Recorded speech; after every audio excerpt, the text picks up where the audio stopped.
Chris Mikowski for the American Battlefield Trust, and we are commemorating the 160th anniversary of the Overland campaign. We started in the wilderness, we moved through Spotsylvania, we stopped at North Anna, and now we've made our way to Cold Harbor and the gates of Richmond as Ulysses S. Grant continues to go on with his campaign of attrition, hammering away at the Confederates.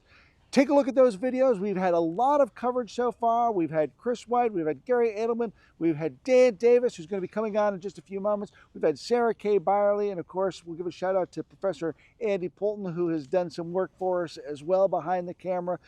Share these with your friends, like them, subscribe. Stay tuned for more great coverage because this campaign continues on to the banks of the James River, and we want you to be with us. So I'm going to bring Dan on in just a second here because we talked about Cold Harbor.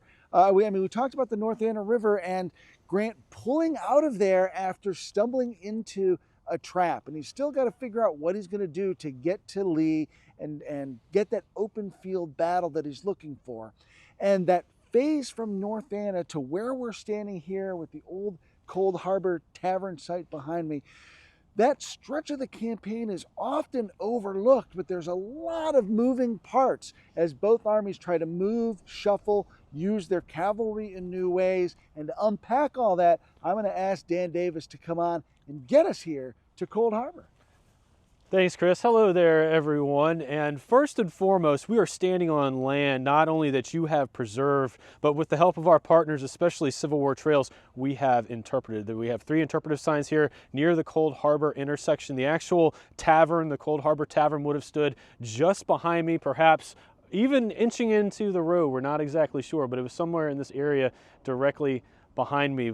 And to help to interpret the Cold Harbor Tavern, we have put together an augmented reality model of the tavern based on some of those photographs and sketches that you see so often. And you can access it here by a QR code if you come to visit the site, but you can also access it off of our website, battlefields.org. So when you have the opportunity, you're passing through Richmond, you're visiting Richmond, be sure to come out to Cold Harbor. And before we get to Grant and Lee, this intersection has a connection here with another battle. Gaines's Mill fought in June of 1862. The field that you see over to the left, I'm going to ask Sarah to pan off. This is going to be part of Stonewall Jackson's attack field, attacking from right to left across the camera against Fitz-John Porter's lines along Bosun's Creek. Robert Rhodes's Alabamans are actually going to be here in this area for a little bit during the fighting on June 27th of 1862, taking cover behind and utilizing the tavern as cover from Federal artillery fire coming from the opposite side of Bosun's Creek. John Pelham is going to engage in counter battery fire, unlimbering guns off to the left, off to the south of where we're standing. But most notably, after the battle on the night of June 27th and June 28th, I'm going to ask Sarah to pan back over to the right. Stonewall Jackson, Jeb Stuart are going to spend the night here at the Cold Harbor Tavern in the intersection. So there are a number of layers of history here at Cold Harbor. And I see Chris coming on. Jump in. He said Stonewall Jackson. This is a place where he falls asleep on purpose as opposed to just accidentally during the 7 days. He does. After a long day of fighting, I might add, one of the biggest fights in the 7 days, the biggest fight I think in the 7 days battles. But Dan, as you talk about this, we'll get into the 1864 stuff. But what I really love though are like these layers of history to some of these properties. Really cool stuff. Yes, it is. Yes, it is. There's not only again Gaines's Mill, but Cold Harbor itself in June of 1864, nearly 2 years later. Now we're going to jump into June of 1864. Go back and watch our videos as we are covering the 160th anniversary of the Overland campaign. Grant has engaged Robert E. Lee in the wilderness. He's moved around Lee's right flank to fight at Spotsylvania Courthouse, moved around Lee's right flank once again to fight at the North Anna River. But at the North Anna River, he's going to be stymied once again. So Grant's going to begin looking off to the south and east once again, pulling away from the North Anna, trying to get into open country. And he decides to focus on the area between the Pamunkey and the Chickahominy rivers northeast of Richmond, again, threatening Richmond, threatening Lee's supply lines, running into Hanover Junction, the area essentially northeast of Richmond. What I find interesting about this movement is 2 things. First off, Grant has again and again through the course of the month of May reverted to maneuver to break out of stalemates, not only within the smaller scale, the tactical level, but also sort of the strategic level. But now he's going to be maneuvering into an area where he's going to have the Pamunkey River behind him and the Chickahominy River in front of him. And I think this kind of gives a window into what Grant is thinking. He's taking away the maneuver aspect of that card, if you will, that he has been playing. I think Grant, somewhere down the line, is looking to launch a major assault against Lee and try to land one more blow, inching closer and closer to the Confederate capital. The Federals are going to begin pulling away from the North Anna on May 26, moving to the crossings of the Pamunkey River. There's going to be fighting north of us on May 28th as the Federals expand those bridgeheads, getting across the Pamunkey. There's sharp cavalry fighting at Hawes Shot between Phil Sheridan's cavalry, Wade Hampton, who is the nominal senior major general, if you will, in the Army of Northern Virginia. He has taken over nominal command from Jeb Stuart. He is yet to be appointed officially, however, by Robert E. Lee. Lee is also going to counter. He's going to begin moving to a new defensive position, again, utilizing water barriers or as moats between himself and the Federals. And he's going to utilize Totopotomoy Creek, an area that you can visit today that's part of the Richmond National Battlefield Park.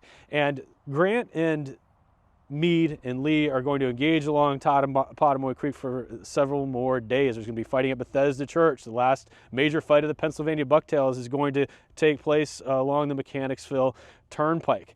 And Grant, however, and Lee, in fact, really have not become concerned about the area that we're standing in, which is very interesting. We've talked throughout the series about the importance of road networks and road intersections. Well, here is another road intersection. Here is a major crossroads, because I'm going to ask Sarah to pan off to the left. If you follow the road off to the left and in front of you, that road will take you to White House Landing on the Pamunkey River. White House Landing is Grant's new supply base. If you're looking out toward the distance, the road that takes you to the west will take you to the Confederate capital at Richmond. That is similar to the Mechanicsville Turnpike just to the north of us. That road leading to Richmond is critical for the Confederates to hold. But this area at the time, getting in toward May 29th and May 30th, has still been left relatively open.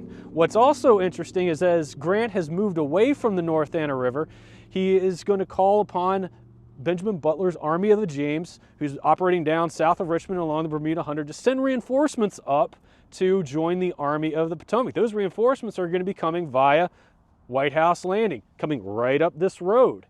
But Grant and Meade and Lee still seem to be rather focused on the line at Totopotomoy Creek. But then, just off to the north and east of where we're standing, on May 30th, more cavalry fighting is going to erupt.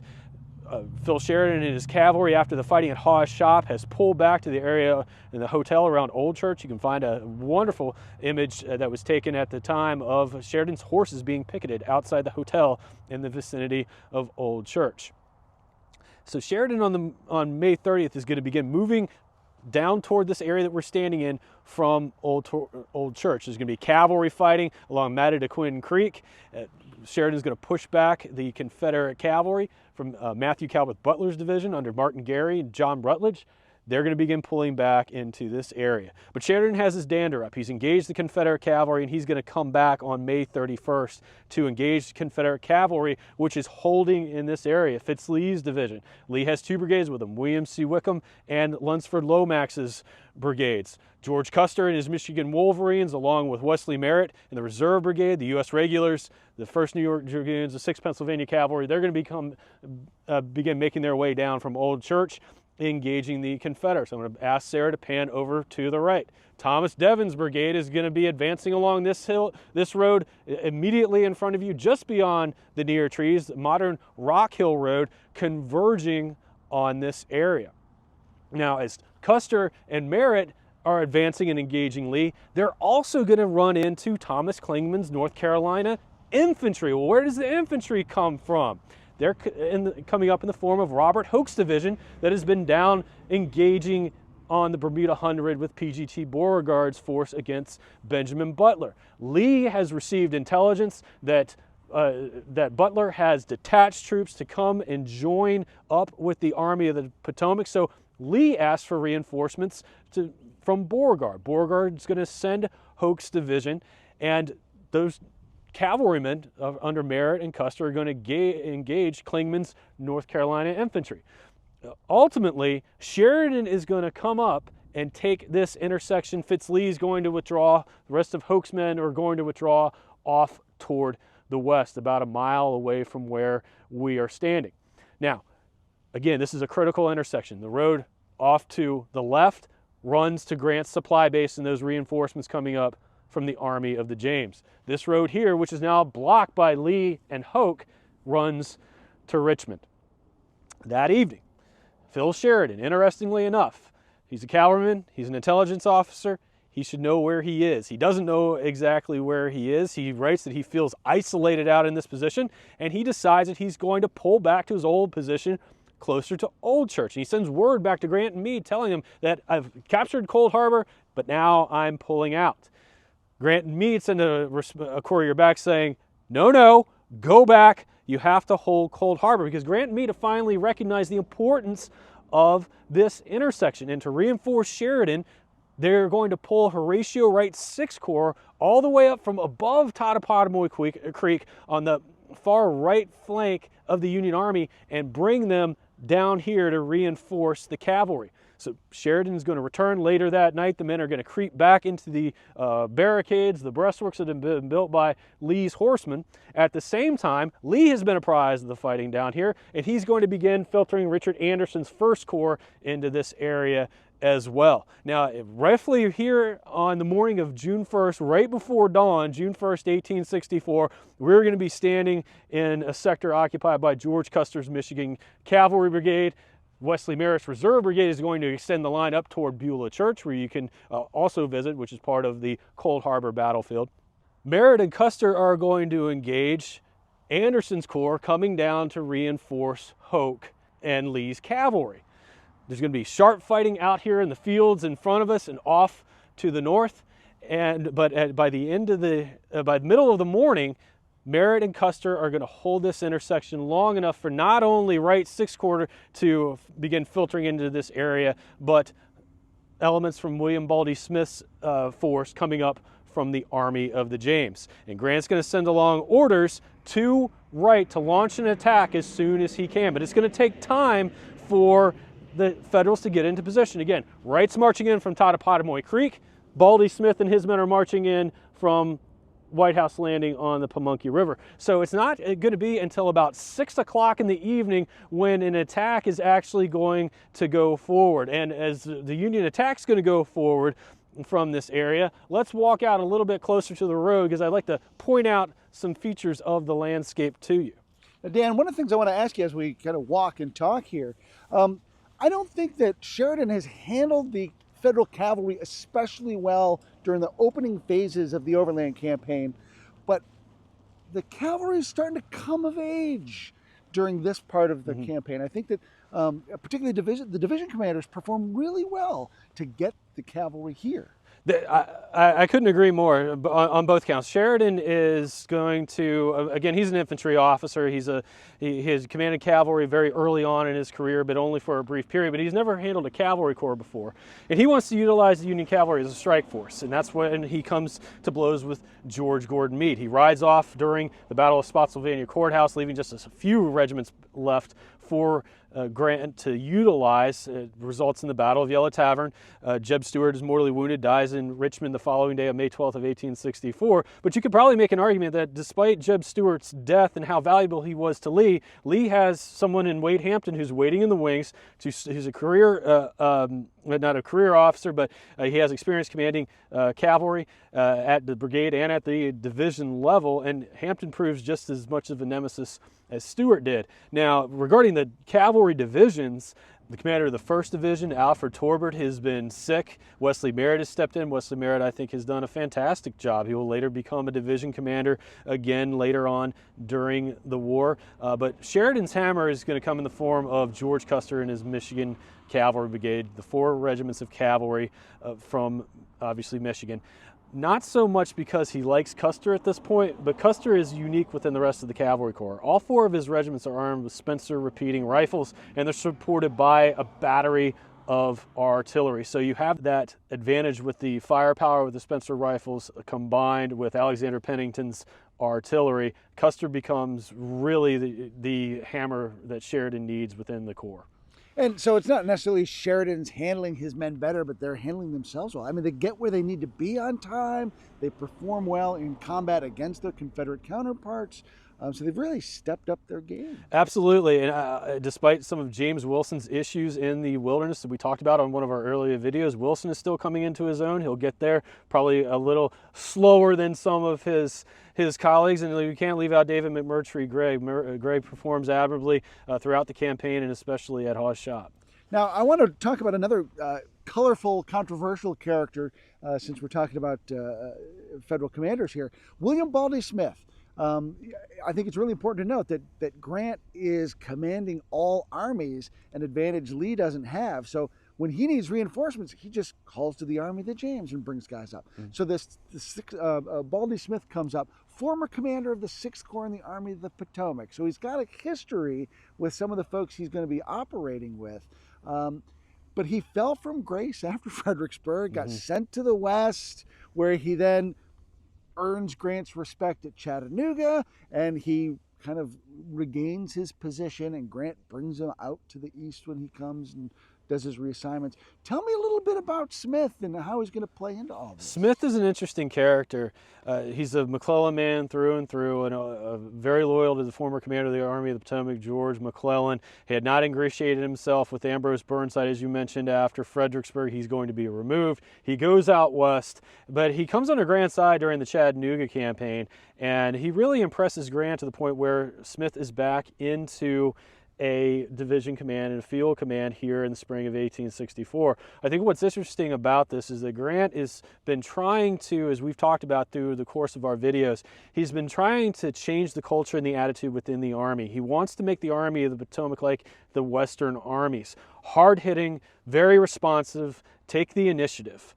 And it's interesting that Baldy Smith is anything but that. And it is Baldy Smith's division that is coming back into a culture that Smith kind of helped, formulate and propagate during the days of George McClellan. So it's an interesting dynamic, but again, he's being just as depleted as Lee is. He needs reinforcements. He's bringing in elements from the Army of the James. He's pulling the heavy artillery regiments that we've talked about out of the Washington garrison and bringing them down, giving them muskets, and he's just looking for I think Grant by this point in time, any advantage he can get over Lee. And the thing with Smith too is one of those guys who just can't help shooting his mouth off.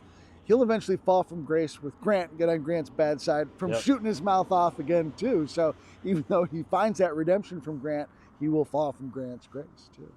So now we talked on an earlier video about one of your favorite guys, one of my favorite guys, Emory Upton of the Union 6th Corps. Let's talk a little bit about him.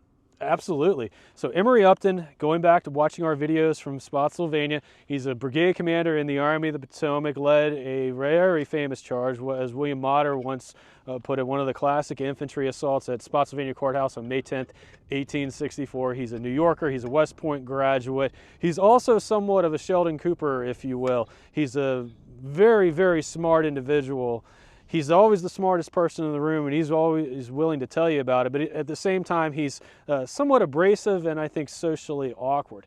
And Upton is going to lead his brigade in an assault, in the June 1st assault, as we call it here, at Cold Harbor on that evening. The attack's going to go forward roughly about 6 o'clock. Upton's going to bring his brigade with the rest of Horatio Wright's 6th Corps down from above Totopotomoy Creek. They're going to come down into this intersection, turn right, and I'm actually going to ask Sarah to pan up and over and zoom in the distance. You can certainly see the tree line to the right-hand side of the road, but you may just see between the two tree lines on either side of the road a flag waving in the distance. At least it was waving a few minutes ago. It's been very windy the last several days, but that flag marks the Cold Harbor National Cemetery. That is where Upton is going to form his men for the attack. Now, we talked a little bit about some of the innovations at Spotsylvania Courthouse, some of the adjustments that these commanders are making when they're attacking these fortified positions. And Upton's going to do the same thing here. He's got one of those heavy artillery regiments with him, the 2nd Connecticut Heavy Artillery, because simply his men had taken so many losses from the Wilderness to Spotsylvania that Upton needed those reinforcements. 2nd Connecticut is obviously a big regiment. This will be the first time that they're going to be going into action. Similar to the column that Upton used at Spotsylvania, he's going to form his brigade into 2 lines, with the 2nd Connecticut up front, the 5th Maine, 95th, 96th Pennsylvania, 121st behind the men from Connecticut. Now, I think the general idea, or what Upton was looking for, was to send the battalions of the Connecticut heavy artillerists forward to try to probe along the Confederate lines, look for weakness. One battalion goes in, they can create a breach in the line to be exploited by the next line up. If the 1st battalion goes in, they can pin down the Confederates for other men to come up and eventually, with the weight of their force, push up and over the earthworks. Or if the nutmeggers run into heavy resistance, Upton can push up his 2nd line of those 4 regiments I just mentioned. So as time has gone along, Emory Upton, basically out of necessity, not only at Spotsylvania, but to a certain degree here at Cold Harbor, is going to innovate, adjust, be flexible as he deploys and utilizes the men he has at his disposal. And we're going to talk more about that attack later on in another video. So Dan, I think it's important for us to notice that, you talk about this attack on June 1st, and the Federals have some success here, and that's going to play a key role into what happens on the 3rd. But this is the latest success in a string that we could trace all the way back to North Anna, where Grant then moves to Totopotomoy Creek, has some success. Bethesda Church has some success, has some cavalry success. So he's got this string of victories all the way up through June 1st. So that really informs his mindset as he looks ahead toward what we'll talk about with June 3rd. Absolutely. But I also think that by the time that Grant gets to this point, he's been fighting Lee for the better part of the month. Fighting started in May 5th, 1864 in the Wilderness. We're now at June 1st. I think we get a little bit of a window into Grant's mindset when he decides to pull away from the North Anna River. He was writing back to Secretary of War Edwin Stanton that he feels that Lee's army is beat. And he's boxing himself in by moving between the Pamunkey River and the Chickahominy River. He's gone time and time again back to using the card of maneuver. It's going to be difficult to maneuver between those 2 rivers. But now he is that much closer to Richmond. Richmond is about 6 or 7 miles from where we are standing. So I think beginning at the North Anna River, Grant is looking to land a major blow against Lee. And even going back to Spotsylvania Courthouse, he was able to take a Confederate division off the field on the morning of May 12th during the assault on the Muleshoe Salient. I think he's looking for an attack and success similar to what happened on May 12th, 1864, to happen again somewhere during the fighting in this area. And I think the success on June 1st, Upton is going to have some success with that formation we'll talk about in another video.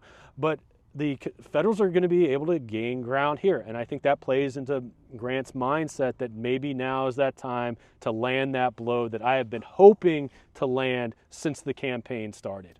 Now, one last thing I want to kind of ask about before I let you take us home here.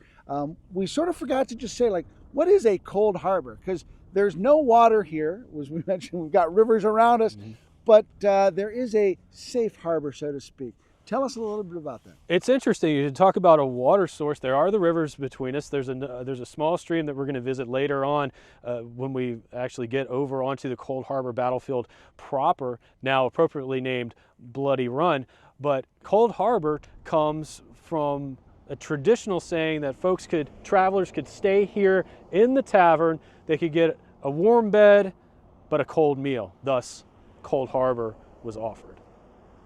Now, as we've seen, the armies are beginning to consolidate here at the Cold Harbor Crossroads. There's a major attack that takes place on the evening of June 1st, 1864, which we'll talk more about in another video, which is then going to play into June 2nd and June 3rd. And the attack on June 3rd is the one that everyone is most familiar with and relates back to this battle. Now for Sarah K. Byerly behind the camera, Chris White, Chris Mikowski, Andy Polton for his editing abilities, I'm Dan Davis. Thank you for watching, and thank you for supporting battlefield education and preservation.